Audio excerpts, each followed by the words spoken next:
It's like a Polaroid love 사랑 촌스러운 그 감정 근데 내 가슴이 뛰어 왜 날 이래 날 왜 사랑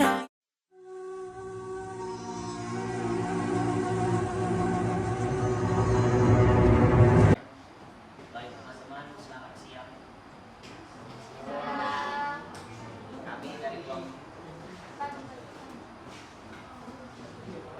Kami dari kelompok 2 ingin mempresentasikan tentang Kesultanan Mataram PUC pada tahun 1500 sampai 1650. Sebelumnya saya akan mengenalkan anggota-anggota dari kelompok 2. Mulai dari Saya Lia Setiawati dengan singkat 2301.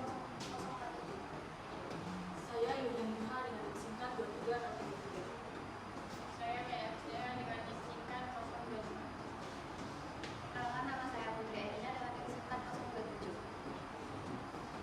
dan saya sendiri Kabit Roman Bukhari dengan NIM singkat 23071. Baiklah, tanpa berlama-lama lagi kita akan memulai presentasinya. Presentasinya akan dibacakan oleh teman saya. Ya, silakan. Sejarah Kesultanan Mataram. Kerajaan Mataram adalah negara berbentuk kesultanan di Jawa pada abad ke-16. Kesultanan ini didirikan sejak pertengahan abad ke-16, tetapi baru menjadi negara berdaulat di akhir abad ke-16 yang dipimpin oleh dinasti yang bernama Wangsa Mataram. Sepanjang abad ke-16, tepatnya pada puncak kejayaan di bawah pemerintahan Anyakrakusuma, Mataram adalah salah satu negara terkuat di Jawa. Kesultanan yang menyangkut sebagian besar Pulau Jawa, yakni Jawa Tengah di Yogyakarta, sebagian besar Jawa Barat dan Jawa Timur kecuali Banten. Selain itu juga menguasai daerah Madura dan Sukadana, Kalimantan Barat. Dan ada juga Makassar serta Pulau Sumatera, Palembang dan Jambi. Kesultanan ini terdiri dari beberapa wilayah inti, mulai dari Utagara, Nagaragung, Mancanagara, Pasisiran, dan sejumlah kerajaan vassal, beberapa di antaranya dianeksasi ke dalam teritori kesultanan, sedangkan sisanya diberikan beragam tingkat otonomi. Kesultanan ini secara kenyataannya adalah negara merdeka yang menjalin hubungan perdagangan dengan kerajaan Belanda, ditandai dengan kedua pihak saling mengirim duta besar. Menjelang keruntuhannya, Kesultanan Mataram menjadi negara protektorat kerajaan Belanda dengan status swapraja perjanjian Giyanti yang ditandatangani oleh Pangeran Mangkubumi dengan VOC, membuahkan kesepakatan bahwa Kesultanan Mataram dibagi menjadi dua kekuasaan, yaitu Nagari Kasunanan Surakarta dan Nagari Sultanat Yogyakarta. Perjanjian yang ditandatangani dan diratifikasi pada tanggal 13 Februari 1755 di Giyanti ini secara hukum menandai berakhirnya Mataram.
Surakarta dan Kesultanan Yogyakarta. Strategi VOC adalah menciptakan perpecahan di dalam kerajaan dengan mendukung faksi dan individu tertentu dalam klaimnya atas tahta, sehingga melemahkan Kesultanan Mataram dan memungkinkan VOC untuk melakukan kontrol yang lebih besar atas wilayah tersebut. Salah satu peristiwa penting yang menandai jam pertama VOC dalam suksesi Kesultanan Mataram adalah wafatnya Sultan Agung pada tahun 1645. Peristiwa ini menyebabkan masa ketidakstabilan kerajaan yang dimanfaatkan VOC untuk keuntungannya. VOC mendukung Amangkurat I yang terkenal anti Belanda, namun kemudian lebih akomodatif terhadap VOC. Pemerintahan Amangkurat I ditandai dengan serangkaian konflik, termasuk pemberontakan yang dipimpin oleh Wonosobo yang dibantu oleh VOC untuk dipadamkan. Jabatan VOC dalam suksesi Kesultanan Mataram juga ditandai dengan ditandatanganinya perjanjian Buyanti pada tahun 1755 yang membagi kerajaan menjadi dua kesatuan terpisah. Perjanjian ini merupakan hasil upaya VOC untuk menciptakan perpecahan di dalam kerajaan dan melemahkan kekuasaannya. Strategi VOC adalah mendukung faksi dan individu tertentu dalam klaim atas tahta, sehingga menciptakan situasi di mana kerajaan terpecah dan VOC dapat melakukan kontrol yang lebih besar atas wilayah tersebut. Kesimpulannya, campur tangan VOC dalam suksesi Kesultanan Mataram merupakan peristiwa penting dalam sejarah wilayah tersebut. Strategi VOC menciptakan perpecahan di dalam kerajaan dan mendukung faksi dan individu tertentu dalam klaimnya atas tahta, pada akhirnya berujung pada perpecahan kerajaan menjadi dua entitas terpisah. Perpecahan ini melemahkan Kesultanan Mataram dan memungkinkan VOC mempunyai kendali lebih besar atas wilayah tersebut yang sangat penting bagi kepentingan ekonominya. Secara keseluruhan, intervensi VOC dalam suksesi Kesultanan Mataram bertujuan untuk menciptakan perpecahan di dalam kerajaan, untuk memberikan kendali yang lebih besar atas wilayah tersebut dan menjaga kepentingan ekonominya. Masuknya pengaruh VOC. Kesultanan Mataram berdiri dan berkembang setelah kemunculan dan kemunduran Kesultanan Demak dan Pajang. Pusat dari masing-masing kerajaan ini bergeser dari pesisir utara ke pedalaman selatan Jawa Tengah, yang biasanya dilihat sebagai mewakili gradasi dari nilai-nilai Islam yang lebih kental kepada nilai-nilai yang lebih berkarakter abangan. Di samping juga menggambarkan pergeseran kultur ekonomi yang lebih akrab dengan perdagangan kepada yang lebih bersifat agraris. Puncak kejayaan Kesultanan Mataram berlaku pada era pemerintahan Sultan Agung Hanyakurakusuma tahun 1613 sampai 1646. Secara bertahap, sebagian besar daerah di Jawa Tengah dan Jawa Timur berhasil dikuasainya melalui ekspansi militer, termasuk penguasaan atas Madura dan pengaruh terhadap Banjarmasin dan Palembang, tetapi minus Blambangan dan Bali. Resistensi kalangan santri pada tahun 1630 bukan hanya berhasil diredam oleh Sultan Agung, tetapi kemudian juga berhasil dirangkum lewat ziarahnya ke makam Sunan Bayat pada tahun 1633. Hal ini menjadikan Mataram lebih dekat kepada nilai-nilai Islam dibandingkan masa-masa sebelumnya. Sultan Agung juga berusaha untuk merebut kota Jayakarta atau Batavia yang dikuasai VOC beberapa tahun sebelumnya, walaupun tanpa hasil. Sultan Agung meninggalkan kerajaan yang besar kepada putranya Amangkurat I, yaitu 1646 hingga 1677, yang bernama asli Raden Masyahidin. Bagaimanapun, Kesultanan Mataram mengalami kemunduran serius di tangan Amangkurat I dan banyak terjadi peristiwa di dalamnya yang merujuk pada kejatuhan pemerintahannya. Secara umum, Sultan Agung berhasil memperluas wilayah kekuasaan Mataram, merangkul bekas musuhnya, berusaha untuk berdamai dengan kaum santri, serta memerangi VOC di Batavia. Amangkurat I melakukan persis kebalikan dari itu semua. Kerajaan yang ditinggalkan Sultan Agung bagaimanapun masih bersifat baru dan rapuh, serta memerlukan administrasi yang tegas tetapi toleran. Amangkurat I berusaha menjebrak kerajaannya kuat-kuat dan hendak mengimpun seluruh kekuasaan yang di tangannya. Hal itu sama sekali tidak menjadikan Kesultanan Mataram setengah solid, melainkan malah hancur berantakan. Kehadiran pemimpin yang kuat dan berpengaruh di pusat yang mampu memerintah secara adil dan efisien akan menjadi keberadaan dan pertumbuhan kerajaan. Sayangnya Amangkurat I tidak memiliki sifat-sifat yang diperlukan itu. Amangkurat I bukanlah seorang pemikir dan praktisi reformasi, menentukan segalanya dengan kekuasaannya yang mutlak, sehingga kerajaan menjadi kacau balau. Amangkurat I berada di balik banyak pembunuhan politik di kerajaannya. Tidak mudah untuk memahami alasan di balik kebijakan yang tersebut. Dia mungkin menghendaki kemunduran mutlak dari para besar di sekitarnya. Bagaimanapun perilaku seperti ini tentu saja merupakan kepercayaan, memupuk dendam dan pada akhirnya berbahaya bagi kelangsungan pemerintahan. Pemimpin yang bijak tentu akan menjauhi hal semacam ini. Salahuddin Al-Ayyubi misalnya pernah memberi nasihat kepada putranya Al-Jahir di akhir masa pemerintahannya. Saya memperingatkanmu untuk tidak menumpahkan darah, memperturutkan hati untuk melakukannya, dan menjadikannya sebagai kebiasaan karena darah tidak bisa tidur. Korban-korban berikutnya berjatuhan, termasuk diantaranya Pangeran Kutik dan serta sebagai besar anggota keluarganya pada tahun 1659.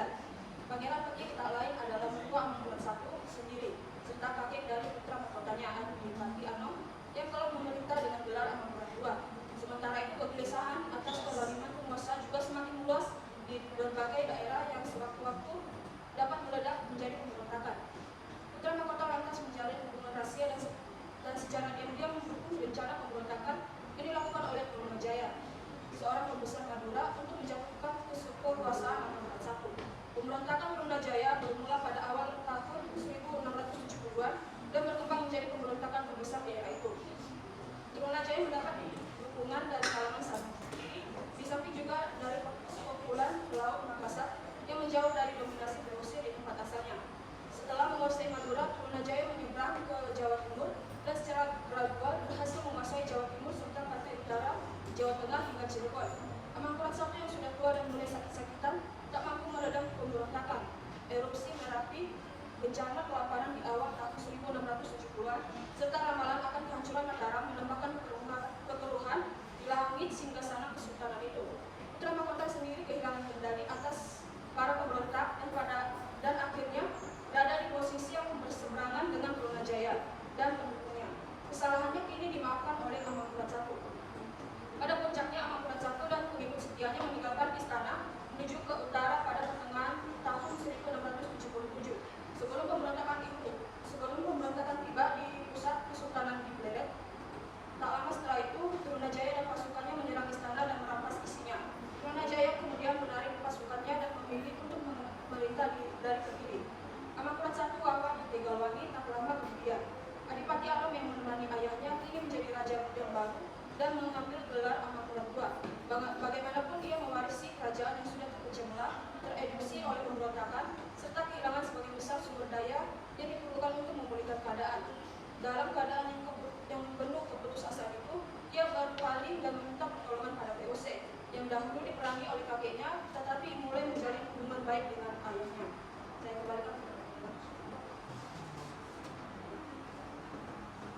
Baik, presentasi lanjutannya akan dibacakan oleh coach saya, Putri. Terima kasih moderator. Selanjutnya saya akan membacakan materi mengenai masuknya pengaruh VOC. Pada tahun 1678, Kediri jatuh ke tangan Amangkurat II dengan bantuan VOC. Pada penghujung tahun 1679, Sranujaya ditangkap dan pada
dari Perjanjian Giyanti yang menyebabkan kerajaan harus dibagi menjadi Kesultanan Surakarta dan Kesultanan Yogyakarta.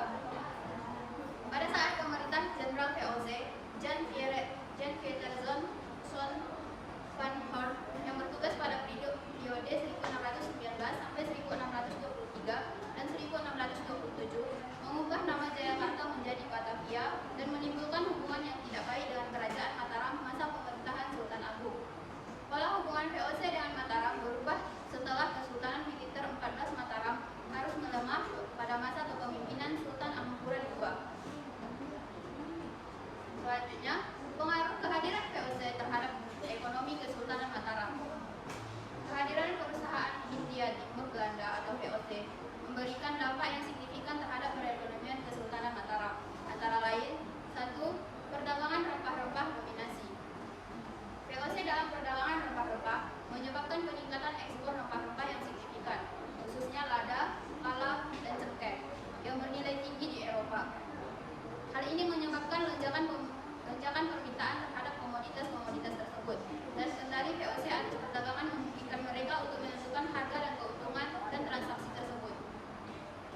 2. Pajak. VOC mengenakan pajak pada kesultanan yang selanjutnya menguras sumber dayanya. Sistem perpajakan VOC yang dikenal dengan sistem kontingenter mengharuskan kesultanan menyediakan sejumlah barang atau uang sebagai bentuk upeti. Sistem ini dirancang untuk menjamin kendali VOC atas perdagangan dan untuk memperoleh kekayaan dari kerajaan. 3. Perubahan pola produksi dan distribusi. Kehadiran VOC menyebabkan perubahan pola produksi dan distribusi di lingkungan kesultanan. VOC memperkenalkan tanaman baru seperti kopi yang lebih menguntungkan mereka dibandingkan tanaman tradisional. Hal ini menyebabkan pergeseran produksi pertanian kesultanan dengan penekanan lebih besar pada tanaman yang lebih bernilai bagi VOC. VOC juga mengontrol distribusi barang, seringkali menggunakan penguasa lokal untuk mengatur aktivitas perdagangan mereka.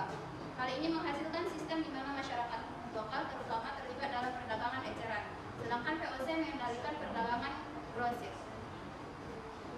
Yang dapat saya sampaikan, saya kembalikan kepada moderator. Baik, presentasi lanjutannya akan dibacakan oleh teman saya, Mary. Pengaruh kehadiran VOC terhadap ekonomi Kesultanan Mataram. Dampak terhadap perekonomian Kesultanan. Dominasi VOC dalam perdagangan dan perpajakan. Kesultanan memberikan dampak yang cukup besar terhadap perekonomian Kesultanan. Sumber daya Kesultanan terkuras habis dan perekonomiannya semakin bergantung pada VOC. Kemampuan Kesultanan untuk mengatur dirinya sendiri juga terbatas karena kendali VOC atas perdagangan perpajakan memberi mereka pengaruh yang signifikan terhadap urusan kesultanan. Kesimpulannya, kehadiran VOC memberikan dampak yang besar terhadap perekonomian Kesultanan Mataram. Pengusahaan VOC atas perdagangan rempah-rempah, mengenakan pajak serta perubahan pola produksi dan distribusi semuanya berkontribusi pada pemerosatan ekonomi kesultanan dan ketergantungan pada VOC.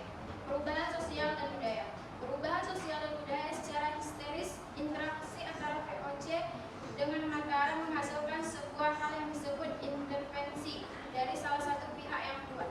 Intervensi dapat berarti suatu campur tangan individu maupun sekelompok dalam urusan yang sebenarnya bukan haknya. Walau memberikan bentuk jari intervensi berupa definisi intervensi sebagai campur tangan serta diktator oleh suatu negara atau kelompok tertentu terhadap urusan dalam negeri negara lain dengan maksud baik untuk memelihara atau mengubah kondisi, situasi atau hasil komunitas berupa barang di negara tersebut. Masyarakat Jawa dan Belanda juga mencakup pertukaran budaya meskipun terdapat ketegangan politik. Terdapat juga pengaruh budaya yang saling berdampak antara kedua belah pihak, terutama dalam hal bahasa, seni, dan arsitektur. Hubungan antara masyarakat Jawa dan Belanda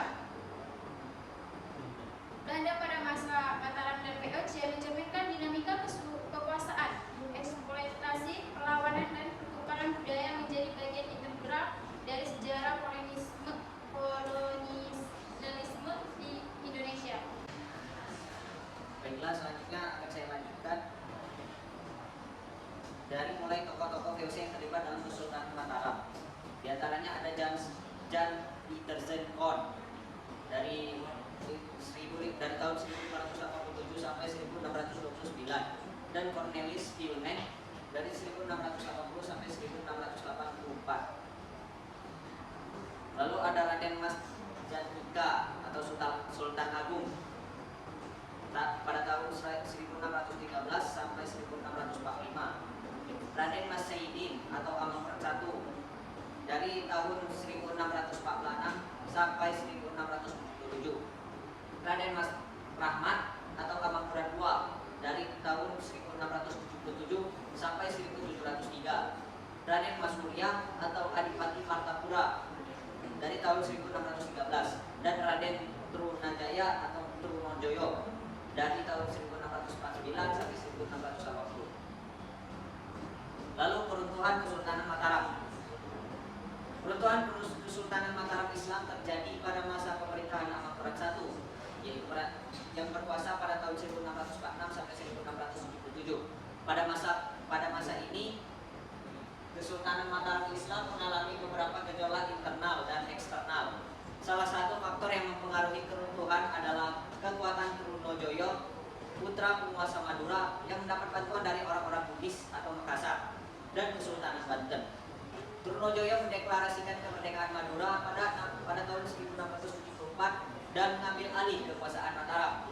Pasukan Trunojoyo akhirnya menyerang pusat kekuasaan Mataram di Yogyakarta, memaksa Pangeran Adipati Anom untuk berbalik dan menyerang Trunojoyo.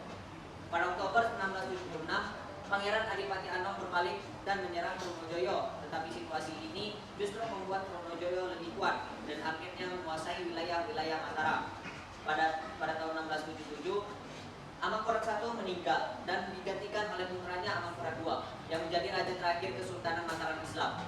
Peruntuhan Kesultanan Mataram Islam ditandai dengan disepakatinya perjanjian Jati pada tahun 1755 yang membagi wilayah Kesultanan Mataram Islam menjadi dua bagian, yaitu Kesultanan Ngayogyakarta dan Kesultanan Surakarta. Simpulannya, masuknya VOC atau intervensi VOC dalam perpolitikan kerajaan Mataram ini menimbulkan perubahan yang mendasar pada tata aturan pemerintahan.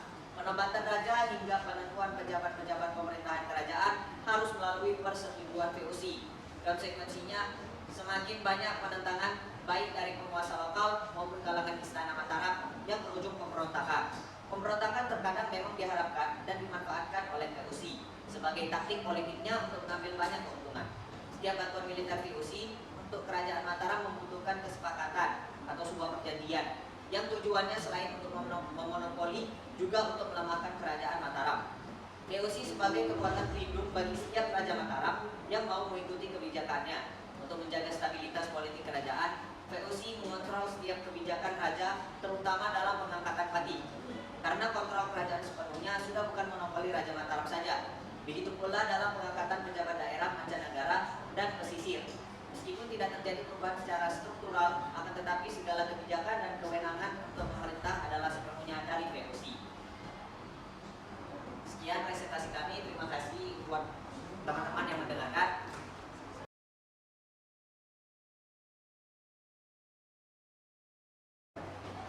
Selanjutnya saya akan membuka sesi tanya jawab bagi 5 orang penanya. Saya akan mulai menghitung bagi siapa yang cepat. 5 orang yang cepat saja. Baik, saya mulai 1, 2, 3.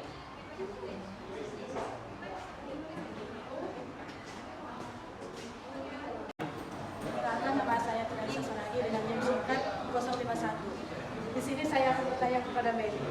Sejauh mana Kesultanan Mataram mampu mempertahankan kedaulatannya terhadap campur tangan VOC dalam urusan dalam negeri? Nama saya Widya Dewi sendiri dengan NIM 95 dan bertanya kepada dia. Tadi ada di beberapa dikatakan kebudayaan yang ada di kerajaan Mataram. Coba sebutkan kebudayaan atau tarian-tarian yang terkenal di masa pemerintahan Sultan Agung. Perkenalkan, nama saya Albert Saman Purba dengan NIM 23020609. Saya ingin bertanya kepada Habib, bagaimana rakyat Mataram terpengaruh oleh kerjasama kerajaan mereka dengan VOC? Apakah mereka mengalami eksploitasi atau peningkatan kesejahteraan? Terima kasih. Perkenalkan, nama saya Meris Olivia dengan NIM belakang 005. Saya ingin bertanya dengan Yuli. Coba jelaskan dengan sederhana apa saja peran Sultan Agung Hanyokuro dalam memodernisasi dan memperkuat militer Kesultanan Mataram. Terima kasih. Ya. Perkenalkan, nama saya Dwi Manggor dari kelompok 5 yang bertanya kepada Putri. Coba jelaskan dengan lebih rinci tentang ketergantungan ekonomi seperti apa yang terjadi antara Kesultanan Mataram terhadap VOC dan apa yang mengakibatkan hal tersebut terjadi. Terima kasih. Baik, terima kasih teman-teman para penanya atas pertanyaannya. Selanjutnya berikan kami sedikit waktu untuk menjawab dan kami silakan bagi kelompok 7 untuk bertanya. Terima kasih. Baik teman-teman, kami akan melanjutkan sesi tanya jawab. Mulai dari Yuli. Silakan. Baik, saya akan menjawab pertanyaan dari Desi. Pertanyaannya itu yaitu jelaskan dengan sederhana atau hanya intinya saja apa peran Sultan Agung Hanyokuro dalam memodernisasi dan memperkuat militer Kesultanan Mataram.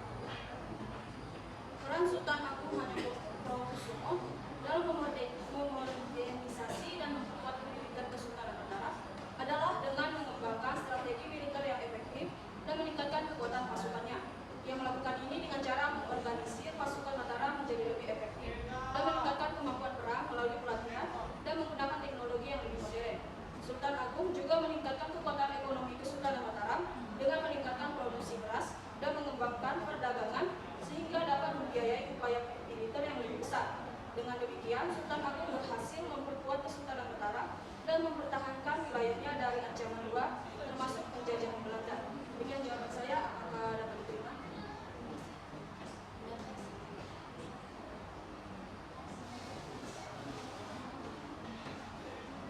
Baik, selanjutnya saya akan berikan kesempatan untuk sebagai menjawab kedua. Saya akan menjawab pertanyaan dari Rizka. Pertanyaannya, berikan contoh-contoh dan jelaskan kebudayaan ataupun karya-karya yang terkenal pada masa pemerintahan Sultan Agung. Pada masa pemerintahan Sultan Agung, Kesultanan Mataram bisa mencapai puncak kejayaan dalam berbagai sektor kehidupan termasuk bidang ekonomi, keagamaan, budaya, hukum, tata negara, pemerintahan, dan lain-lain. Selain itu, Sultan Agung menghasilkan sejumlah karya sastra termasuk serat sastra gendik yang terdiri dari buku Sino, buku Asmalandana, buku Dandangkula, dan buku Dusma.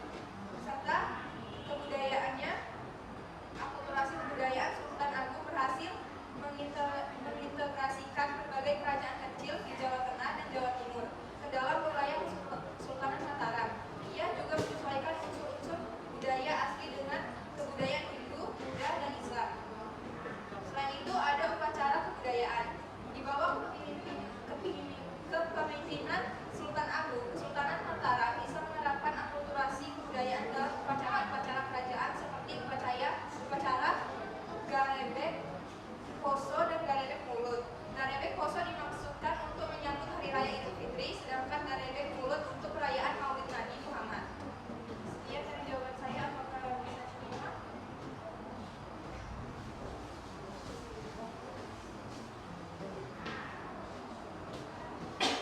Baiklah, saya akan membacakan jawaban dari pertanyaan Albert. Pertanyaannya, bagaimana rakyat Mataram terpengaruh oleh kerjasama kerajaan mereka dengan VOC? Apakah mereka mengalami eksploitasi atau peningkatan kesejahteraan? Jawabannya seperti yang telah diterangkan teman kita tadi.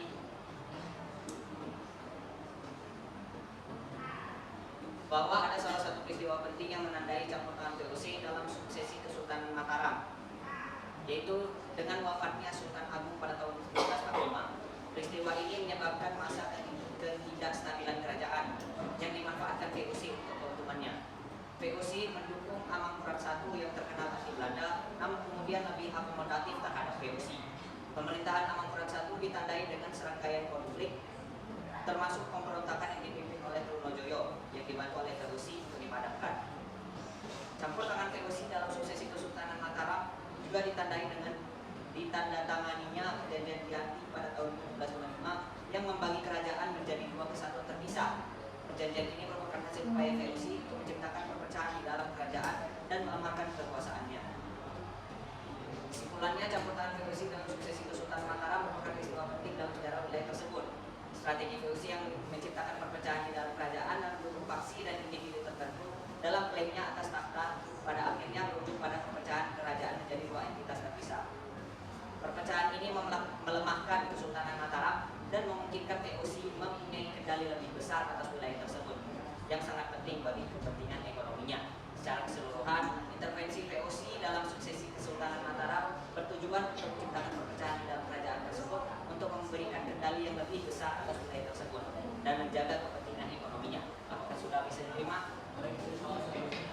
Baik, selanjutnya jawaban selanjutnya akan dibacakan oleh teman saya Mei. Saya akan jawab pertanyaan Tri Elsa. Sejauh mana Kesultanan Mataram mampu mempertahankan kedaulatannya terhadap campur tangan VOC dalam urusan dalam negeri?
baik dengan ini peradilan presentasi kami.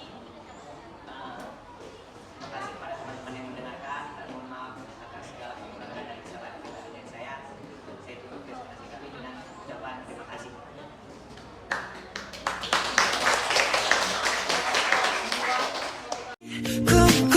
It's like a